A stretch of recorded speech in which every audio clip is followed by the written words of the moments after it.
Welcome back, boys, to the Lonely Road. We're here to Cheers, join you ladies on and your gentlemen. journey to heal and become a better human. I've done so much work on both of these brands. I feel so relaxed right now, even with all of the chaos going on. I've done a full rebrand for the other podcast. I've done this Nice. one. I've launched so many other accounts and everything else this week, and it feels crazy because I feel so fucking busy. Well, good. Your mind probably needs that. Yeah.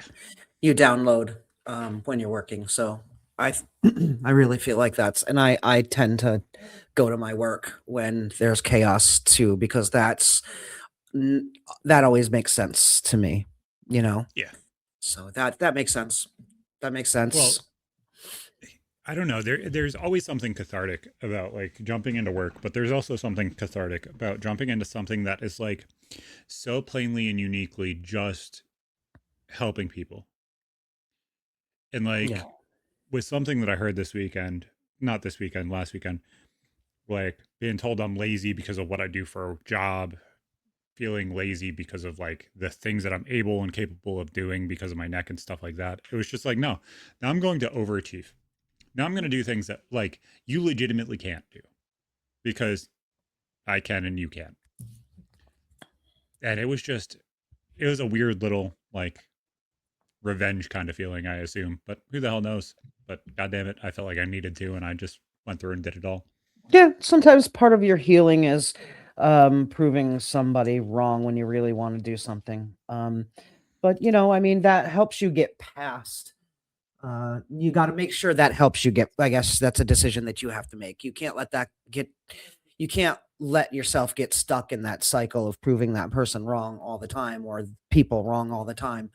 You have to use. You have to finally let those things lie and be able to create motivation in other areas. Let it Yeah, be used for your healing, but also be able to let go of it after that healing juncture, like with your car, like with, a couple of different things that have happened, just to making sure that you allow it to let go at the end of that instead yeah, of, letting the petty pet perpetuate, if you will. dude. I wish I could bottle the fucking that grittiness and that like I'm gonna prove you wrong and just be able to fucking use it whenever I need to. Because god damn it, that it's so beautiful. Sometimes that's a very good motivation.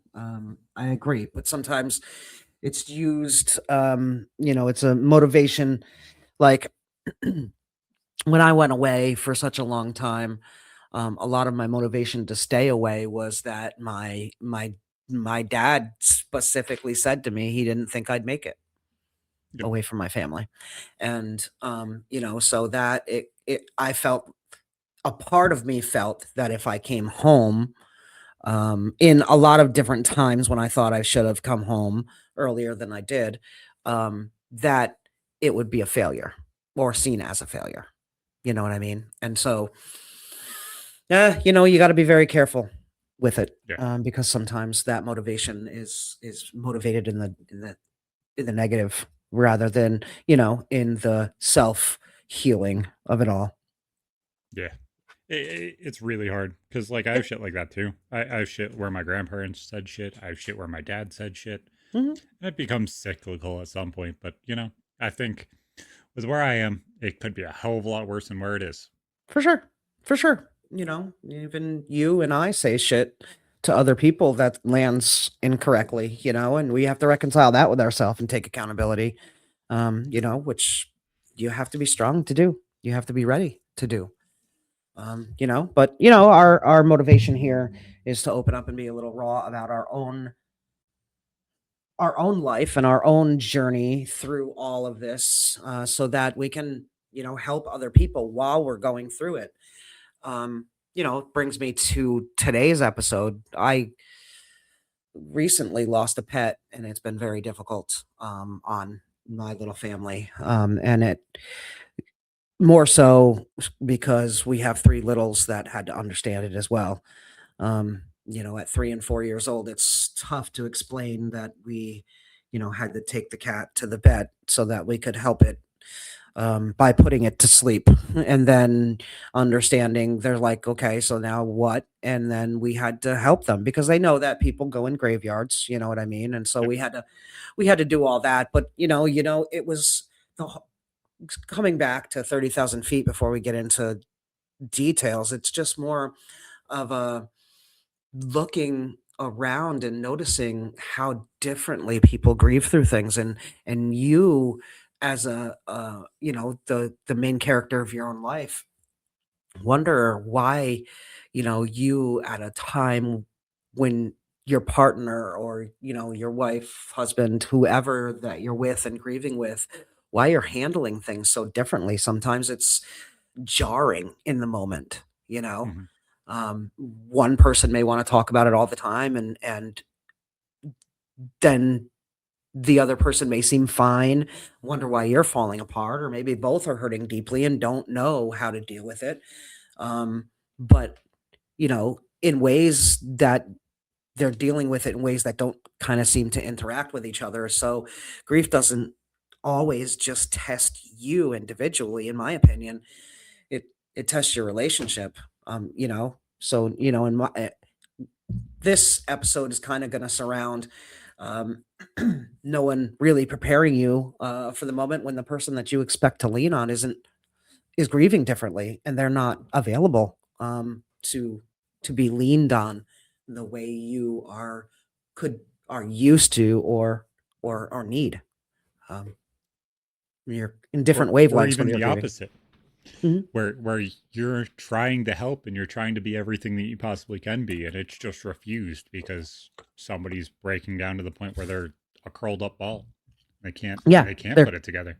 they can't. They're grieving differently. It's absolutely, it's real, and it can break relationships. A lot of people, couples who lose children, end up, in divorce because they don't know how to process their differing grief, and it's definitely something that can be worked through, if you can work through it. But I don't know what it's like to lose a child, so I can't even go into that realm. But I mean, you have to start with there's really no right way to grieve. Everybody has different grieving responses, you know? Yeah, And like you bring up the losing a child one, and it hits so oddly after Joshua and everything else. right. And like I credit how we were able to handle that situation totally to Bree able to accept what I needed and me being able to accept what she needed. That we Right. were both able to have that conversation at the beginning of like, what do we actually need in this situation to feel fucking okay? There it is. There it is. Just stop right there for a second. You had a conversation, Zach. Most people in grief, like in instant grief, do not step back and have a conversation. What do we as individuals need and what do we need as a couple? Apparently, you and Bree did that. But Mm-hmm. a lot of times, in the stress of it all, couples can't even get there. So, congratulations, y'all. Well, after everything I dealt with my ex, it was like every time that something happened or anything else like that, I had to console her and hold her together and put it back together and make sure that she was okay. There was no place for my feelings. Mm, okay. And when I talked to her about that, she's like, "Well, you never felt anything." It's like, "No, I legitimately I couldn't because if I allowed myself to fall, we all fell, which means I needed to be the floor and hold everybody up and make sure everybody was okay, and my feelings went to the wayside. Regardless of what the situation was, regardless of what the problem was, that was my job." And you were so good at doing that that she thought that you didn't feel anything and Yep. therefore didn't need anything. And that non-conversation right there could have saved a lot. You know what I Yeah. mean? But you then learned from that going forward. And now in this, second main relationship that you've had in your life are absolutely learning from those mistakes and doing things Yeah. differently. And you sat back with her and Bree and you had that conversation. That's awesome, Zach. That's awesome. Like it, especially like when it is such a big PTSD trigger, and I'll open up a little bit here. My ex deals with severe borderline personality disorder, which I don't think everybody fully understands. It's like taking your emotions and multiplying them to the point where you can't even fantasize what the fuck you would feel at that point. Whether that's anger, sadness, happiness, euphoria, whatever it is the most exaggerated form of it you possibly can like withstand. So like minor hardships were I'm going to off myself, I'm going to swallow this bottle of pills, let alone if it was something that was real and tangible and actually a problem. Like there was a time where I was having foot surgery, and it wasn't like actual foot surgery, but it was like they were removing my toenail and sewing it back together and everything else. And she's sitting on the other side of the room laughing her ass off because she can't just like put the shit together. She's just out of it. So like that's why I'm saying like it was such a 180. I had to go into like a situation where I'm like, okay, what do you need? Because I need to feel in this situation too. And I'm scared as fuck saying it because it's like, what the fuck do you do? How do you actually go from like where somebody where death is an option, where like laughing at somebody in pain is an option, to like somebody who is so caring and so loving and everything else and doesn't ask anything from anybody, be like, okay, what do you need? What do I need? And how the fuck do we accomplish this? And that Right. is such a, it's such a like, oh my God, that's so, it's uncomfortable saying it out loud. Yeah, I Like, bet. it's such a paradox. It's so weird. Mhm. Yeah, because nobody's we're not used to that openness about death and what we need, our own needs. A lot of us are still in the my own needs are selfish kind of thought Mhm. process. And in order to get through life, you can't be that way. You can't be just the giver, the giver, the giver, the giver. You have to understand that you need some regulation too, and it's really important um, to understand that. But yeah, I can understand the complete paradox of different emotions that you felt in both kinds of situations. You know what I mean? Like the whole suppression versus the whole yes, you were in different rooms, maybe doing different things, and sometimes you came together. And but how I guess my next question to you in that newer situation was how differently were your grieving processes? So I'm very loud. Like if I am feeling something and I'm able to be loud about something, it's going to be in your face. Like it just is. It's very, very, very fucking loud. And I understand that, which is why it's much easier for me to be quiet Okay. because I understand everybody else's comfort level is not, oh my God, Mhm. Zach's fucking obnoxious. And, when he starts feeling better, he's going to pop jokes and like try and lighten the mood and try and make everybody else okay. I understand that's not comfortable for everybody. But like a lot of the time, it was just like after I got off camera, it was sitting there playing baseball on the PlayStation, and she would wrap her arms around me and just want me close, and just it was calm. Like it felt like genuinely it was us versus everybody, and it didn't matter who the fuck stood against it. Okay. Well, good. I'm glad that the different ways that you guys got through it and grieved the process was bonding for you. You know what I mean? Because the reality of a lot of situations is that one wants to talk about it, the other one wants to avoid it. One needs closeness, another needs space, and one appears strong and abandoned, while the other one gets all the needs met, having to do with their grief. Um, you know, like you just said, one moves forward quicker, causing maybe guilt or resentment in the situation, Yeah. and they're not able to have those conversations. You know, in those certain situations, and that's very that's one point that I really want to circle back to in talking about a lot of the things that we're going to talk about today is Mm. this the conversation beforehand. I really feel that when one thing that I have really taken to heart in maybe the last year or so, 9 months is when conversation stops, problems seep in. Mhm. They have the opportunity to get through.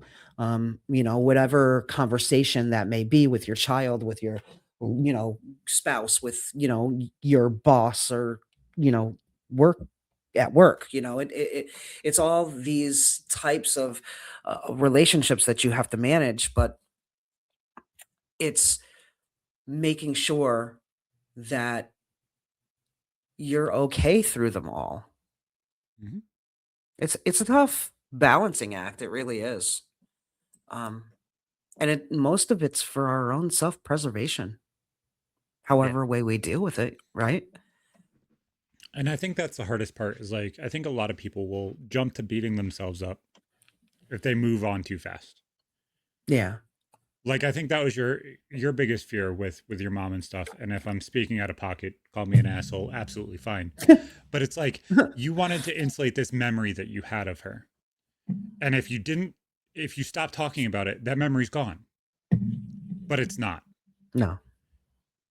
But when you cycle everything around this like ideal and thought process that you have of this person, regardless of who that person is or how long they were there or whatever, that thought process of I'm living for them, I'm grieving for them, I have to keep them around ends up not only hurting the people around you because now your focus on everything that you've had changes from whatever you were doing to this person's legacy, but it shifts to that is the only thing that's important is that legacy to like keep that going when you are a human too. And it's just like, fuck, man. Yeah, Like there the healing of it, the jumping off and like actually fixing and cementing the ground that you're walking on always should be first, regardless of how fast that takes. Oh, yeah, yeah. And I don't think a lot of people like understand that this is a sequence that you genuinely can do Mhm. every single time. And like I'm going off the top of my head, so if it doesn't make complete sense, understand that. But the first step is always solidifying the fucking ground you're walking on. Mhm. If your grief is, oh my God, my entire life is falling apart because mom or dad or grandma or grandpa passed, and you're not a full human yet, put yourself back together and realize what life is now. It's not, oh my God, I have to throw everything away because this person passed. And I think so many people want to jump to that, like, oh my God, this person's gone. I have to carry their name. I have to do this. I have to do that. And they're not even understanding where the fuck this life altering thing is coming into their book. Because that's what it is. Your life is a book, and this chapter is going to fucking hurt. But you have to figure out how the fuck you come out of this. Mhm. Yeah, my chapter was pretty long, of the healing, and being able to move forward. And it was long, because I didn't allow myself to even think about it beforehand. Mm-hmm. I didn't allow it myself to think about it before 6 months prior when she got the diagnosis. That's and she tried. She absolutely tried to talk to Yeah. me, about it as I was getting older and in my, 20s, and I was very against talking about it, and I don't understand why I was so against talking about it, but I really feel like it would have, maybe made a difference in the amount of time, Mhm. because honestly, it was, oh God, it's been what, 14 years now. So I have to say that I didn't start turning any kind of corners in my grief until about 4 years ago. So it was a good 10 years before I started making any kind of turns, and they weren't 90-degree turns to say, anything. It was a little curve, here and there, but those curves prepared me for, the turn that I've taken recently, and you're not wrong, in that I absolutely did that. I memorialized my mom and I talked about her incessantly and put her into every situation. And honestly, I still talk about her. It's Absolutely. just different.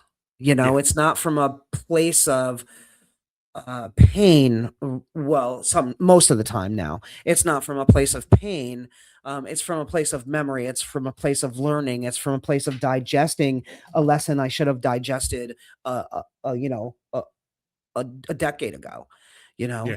It's different And now. this is the part that I think a lot of people don't get too. Is like their voice will echo through the rest of your life, regardless of if you're ready to hear it or not. Yeah, when you're Everything you not. do, you will still wonder what the fuck they would think.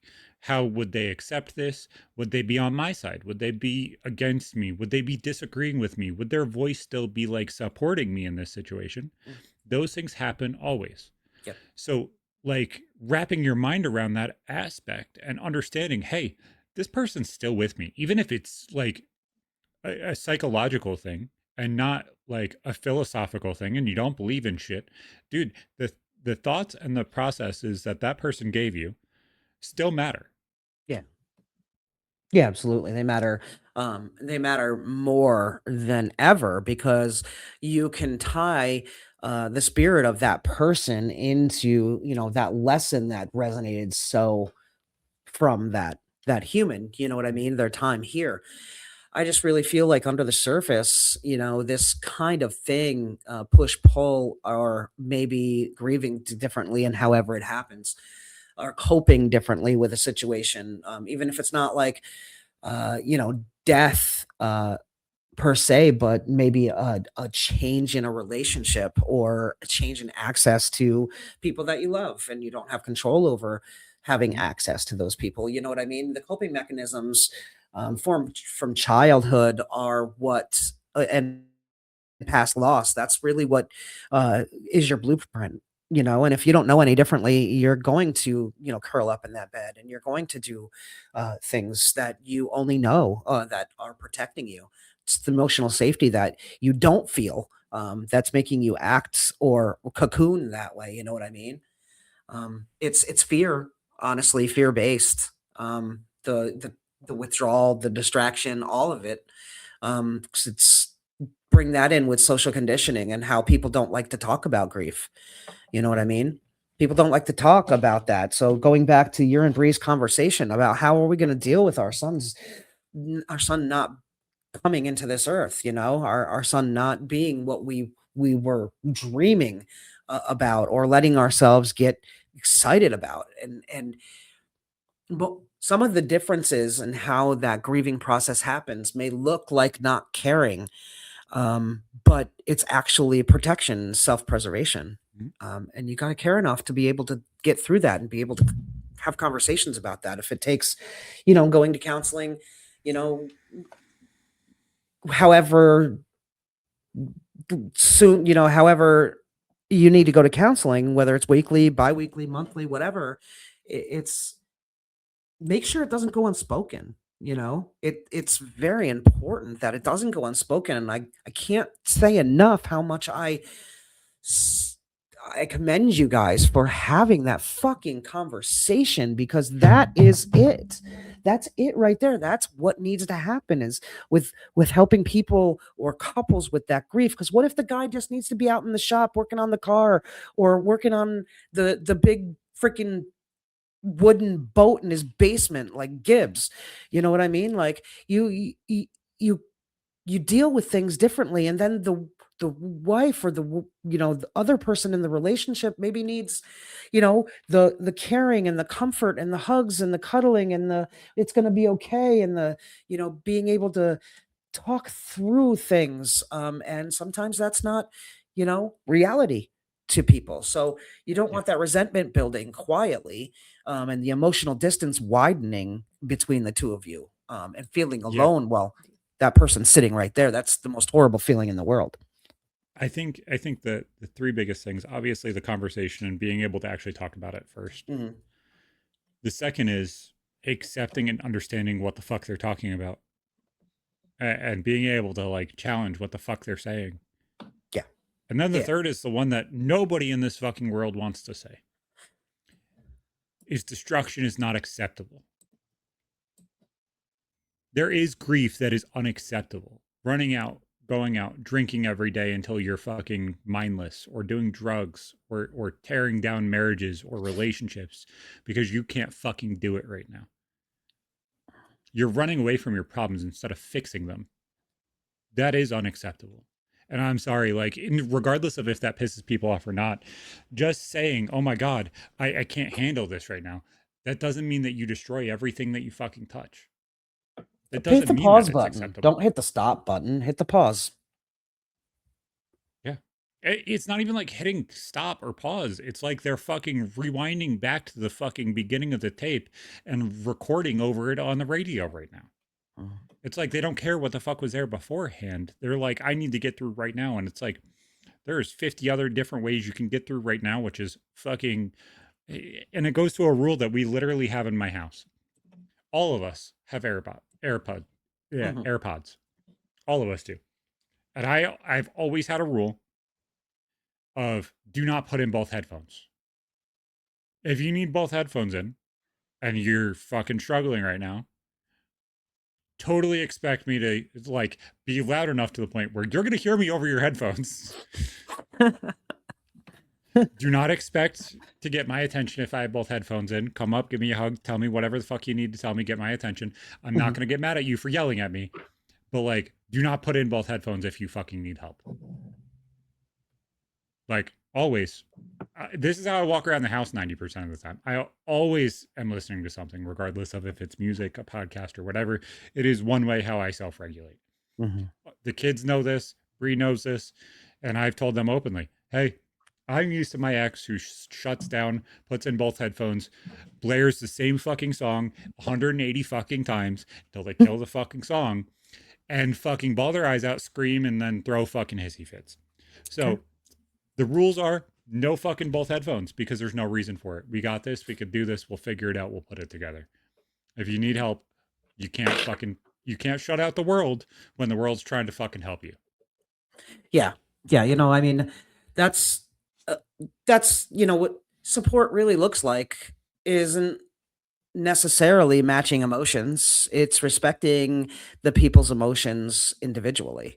You Mhm. have a family of, people who are all different, very different, you And know? neurodivergent. So like that adds like a multiplier onto this. Like if somebody dropped dead tomorrow, it's going to affect every single person in this house differently, depending Much on the time differently. that they know the person and who the person is. Mhm. Yeah, you gotta learn people's grief language. Everybody's got a language. Like different countries in this world have different languages, and a lot of other countries speak the multiple languages. We're very ignorant here in America, I feel, but it's learning their language and being able to speak that language and showing up, whether it's imperfectly. You don't have to perfectly show up. You just show up. You're gonna do it together, just like you said with your family, not putting both headphones in. If there's a time when you need both headphones in, give it a time limit. Leave me for an hour, please. I just need time. And that was one of the biggest changes that I brought into this relationship was like, if you're gonna walk away, go ahead. That's okay. But give me a fucking time limit. Mhm, My mind doesn't fucking work like that. The second you walk away, my emotions are gonna dull. mhm. They just do. Like that's ADHD. That's neuro not being neurotypical. The second that we walk away from the situation, I'm not thinking about it anymore. Hmm. It calms down. Yeah, that's completely not how I deal with life. That is, I'm either fiery or I'm not at all in it. I'm calm. And you see it even in our group chat. Like there's people yeah. in the group chat to keep me fucking angry. Because if Zach's angry, Zach accomplishes shit. But the second that like that temperature's cooled down and I'm able to fucking work through something, dude, that emotion's fucking gone. Because if it's not gone, we have a big fucking problem. Well, you have Because to get rid of the Zach does emotion. shit. Yeah, Exactly. You Zach have to does do shit. the right shit. Right, Yeah. exactly. So, I mean, it's important, to stay grounded, and it's important to understand the grief languages so you can understand how each of you and your family or, your marriage, how you grieve differently. It's very in interesting how each person has a different language that you need to learn. Hmm. You know what I mean? And if you really want to learn the language of that person, if you really want, to know that person, you'll learn the language of that person. That's how I feel about it. If you Yeah, don't want to learn a person's language and you want to stay surface and linear, those aren't the kind of relationships that are, they're friendships, whatever, that are for me. I don't do that. Generally, I'm not a big, hey, how's the weather kind of person. I'm yeah, I'm not. not either. I absolutely say hi and keep, I like the niceties in life. But I'm not gonna see somebody that's angry and let them uh, penetrate my peace at this point in life. That's my goal, is just to kind of stay chill Yeah, exactly. and in my And zone. it's so weird because I got told for so long, oh, Zach, you're that little ghetto kid who's just gonna do whatever the fuck gets in his ass and like just impulse, impulse, impulse. Yeah, that's half of it. The other half of it is this dude who wants to put in headphones or blare music on a speaker and just sit there and play video games mindlessly until I absolutely have nothing else left to do other than that. And it's like realizing that there's more to people than just the impulse or the whole I'm just going to withdraw from everything Yeah. is so much more of the issue than what I think a lot of people will do is like Mm. they don't want to accept the person across the table from them that's trying to have this conversation because it's harder to accept them where they need to be than where you need them to be. Yeah. Oh yeah, that's big. I mean, where it's there's definitely ways to stay connected, while you're grieving, Mhm. differently, and that's important. You can do things that are practical and simple. It doesn't have to be, big gestures. You may be a loud griever. Somebody else may be a crying griever. But like you said, destruction is not acceptable. You know what I mean? That in your family, but with some people that actually that happens. It does. And Oh, if it's I'm even if not it's just not saying acceptable. in that saying not it's not acceptable. It's just not acceptable in my house. It's not acceptable everywhere. No, I How do know. you build something? I understand. I wanted it to like be re like if somebody is running away to go do drugs while you're trying to put shit back together and somebody passed and you're taking care of kids and you're trying to hold this thing together and they're running away regardless of whatever that is, whether that's for sex, drugs, alcohol, whatever, Mhm. and they're more worried about fixing whatever the fuck is going on with a substance instead of care, love, and affection, that person's not going to be in that situation much longer. Oh They're no. going to be the next thing you're grieving. Oh yeah, that's definitely a way to start spiraling downhill. For sure. And we're just talking about things that we need to do to keep ourselves from doing shit like that. Yeah. And I think that the main thing, like you said, it was it's the one that hits big with me. It's the simple, doable communication. Name it. Name your differences out loud. If you need, time and space with both headphones in, and I need the togetherness and the conversation. It's okay to name that and give each other those things at different times, you know, Yep. and ask your partner, what do you need right now? Because it's important, and I bet that they're not expecting you to ask that, especially if you aren't used to talking and communicating to keep things, Yeah. kosher in your household. The craziest thing with Brie was I looked at her and I told her, I said, I need everything to be normal. Like as close to fucking normal and as close to fucking average as we possibly can get. If we get over average and into exceptional, dude, I will feel so fucking insane. I won't even understand it. But let's start off with just trying to keep everything as calm, kind, and as normal as we possibly can. We don't sit here and read into every little thing everybody's doing because that's just going to hurt. It's okay. We love each other. You need something, you ask for it, and let's kind of rebuild this back to where we were so we both can be okay because we both deserve it. Yeah. And that's interesting. I mean, that's interesting because I was just gonna say, you give each other permission for that space, without interpreting the other as a rejection. You know what I mean? Mhm. Understanding that that may be just be something that you grieve differently with, or, she may have needed different than normal at certain points in time, and Mhm. she was able to take that at her own pace. You know what I mean? And give you normal because she was able to fill that, you know, space where other people may need to, do something else with their grief language. So again, Yeah. it's the respect of the differences in the grief language, you know? That dinner was one of the biggest ones that I could think of. Like, I need people. I am a Yeah. very, very loud and boisterous person 75% of the time. Mhm. At 25%, I am shut in and I want headphones in and I just want relax and quiet and I don't want to have to talk because 75% of the time I am the one that's talking. I understand that. That's just my personality. I'm very, very, very loud and I am one of the people that tries to pull everybody together. Yeah. So just by knowing that, she's like, no, let's do a dinner. Let's bring everybody back together and everything else. What did she do? She greeted everybody, said hello, I love you, and sat in the fucking corner across from me and had her legs wrapped around mine and just wanted to be close to me, but knew that that's what I needed. And Yeah. that's what the kids needed. Yeah, and she wasn't overly talkative, and that's No. fine.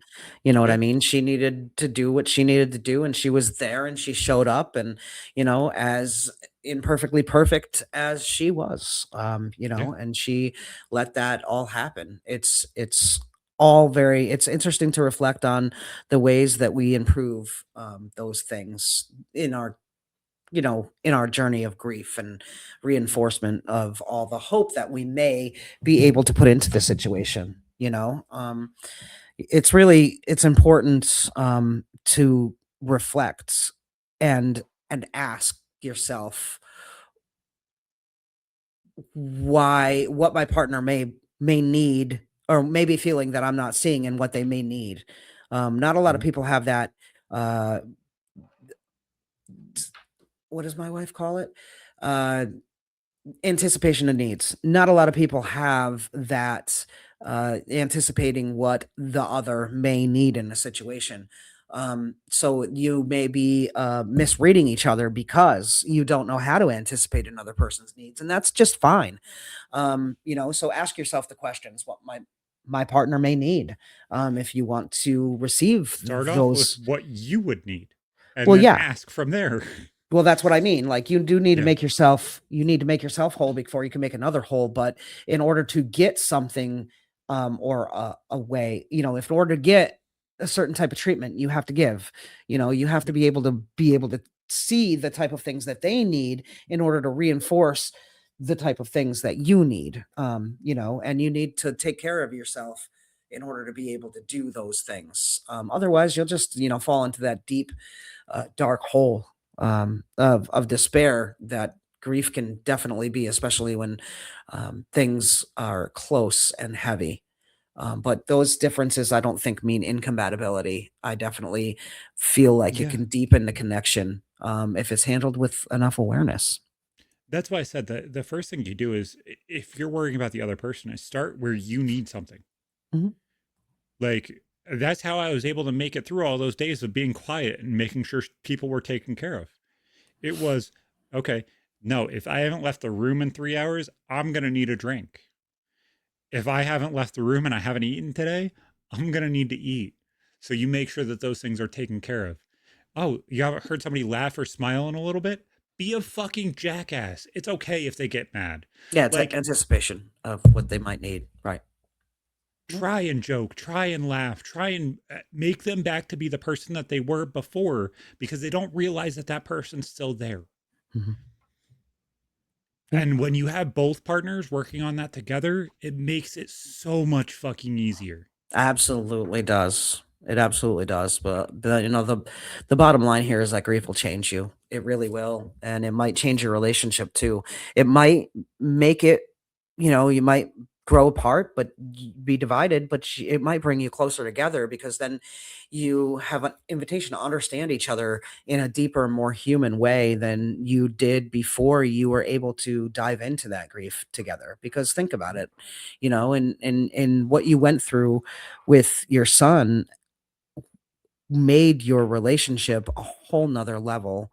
And with the way you communicated through it, that just solidified, epoxied the whole thing. You know what I mean? Like, as long as you guys can communicate, you guys can do and conquer anything. Mhm. And I feel like that's true with most people, as long as both people want to in a situation.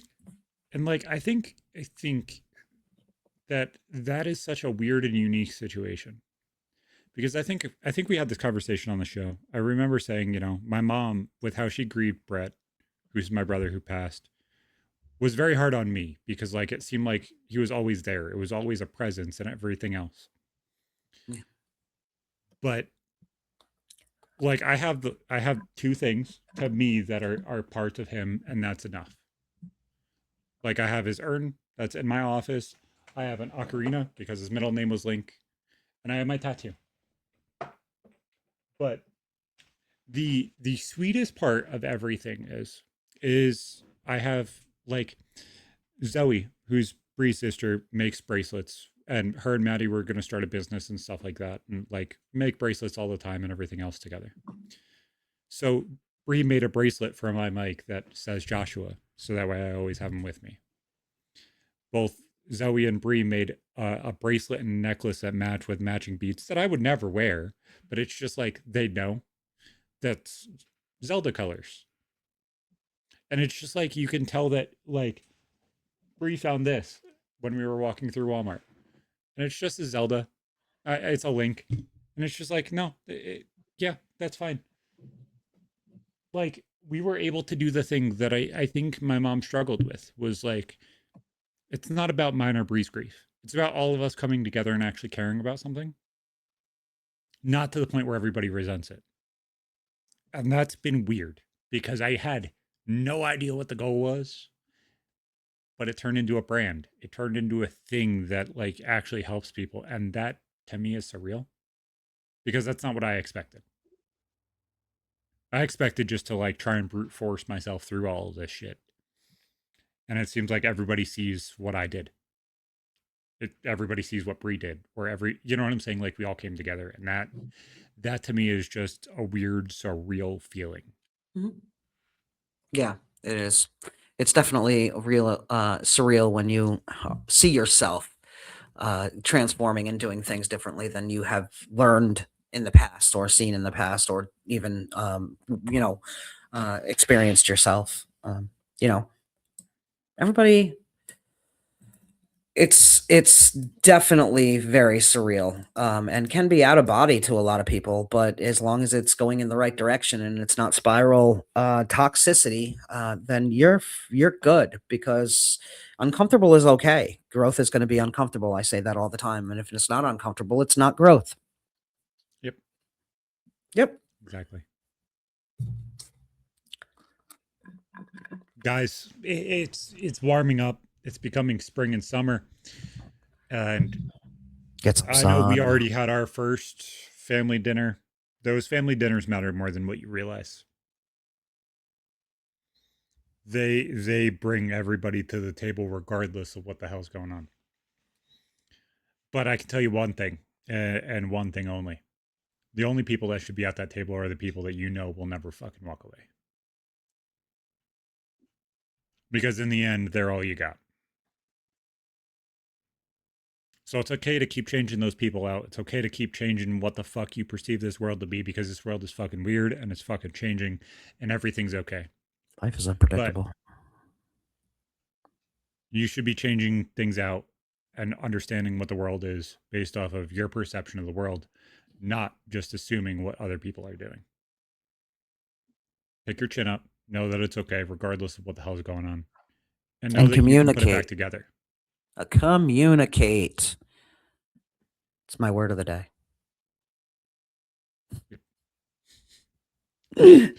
We'll Thanks see for you hanging fucking with next us time. today. It's a lonely road, guys. Cheers. Keep walking. Light the lantern or lamp. Yeah, whatever. Bye, Bye. guys.